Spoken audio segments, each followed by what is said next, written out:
You're listening to User Media. Hello friends, welcome to my channel. Before starting the video, please go ahead and hit the subscribe button and give this video a like up. Is it just me, or does the monotonous conversation worsen with each passing week? I've said it before, and I'll say it again, though I hope I never have to. All this accomplishes is tell viewers that they do not need to watch every day. During Tuesday's show, no new information was revealed, nor was any progress made in the tale. There was, however, a flashback to Luna and Lee discussing the former's paternity, which began with the younger woman expressing how wonderful her childhood was, which, of course, is absolutely opposed to everything of Luna's current speech. In the same episode, in which she ranted about what an awful mom Poppy had been. Later, they tried to sell us on the fact that Bill always suspected Poppy was trouble. He spoke of there being something wrong and off with her, explaining that was probably why he never tried to find her. Yet we sat through weeks and weeks of Bill getting downright doe-eyed when remembering the magical night they'd spent together. And we heard him say how much he regretted not reaching out to her later. Take the wheel, Jesus, and steer this program towards a continuity editor. Perhaps that individual will also remind the writing crew that Steffi and Finn got married in August. However, these are the same people that named Steffi's child after Taylor's abusive first husband, so all bets are off. Everyone in Los Angeles asking about Luna's father reminded me of a story told by Eileen Fulton, who played the iconic Lisa on As the World Turns at a cabaret event years ago.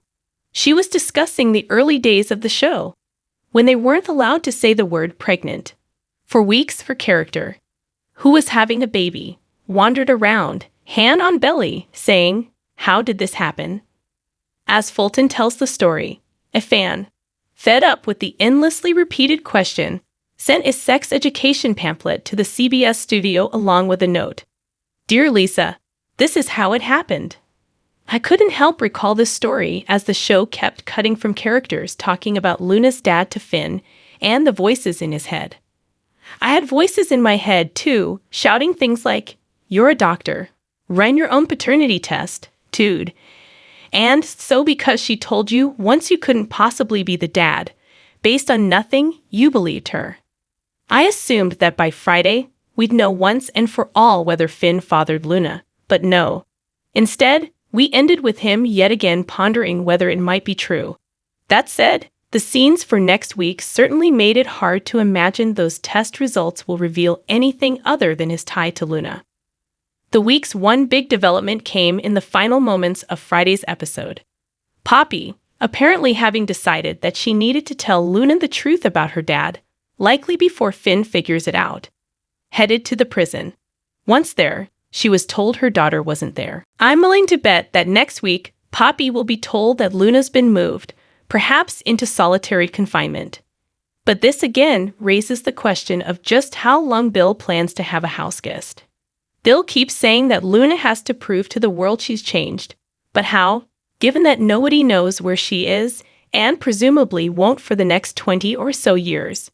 How does her living in the lap of luxury as opposed to serving her sentence prove she's changed or rehabilitated?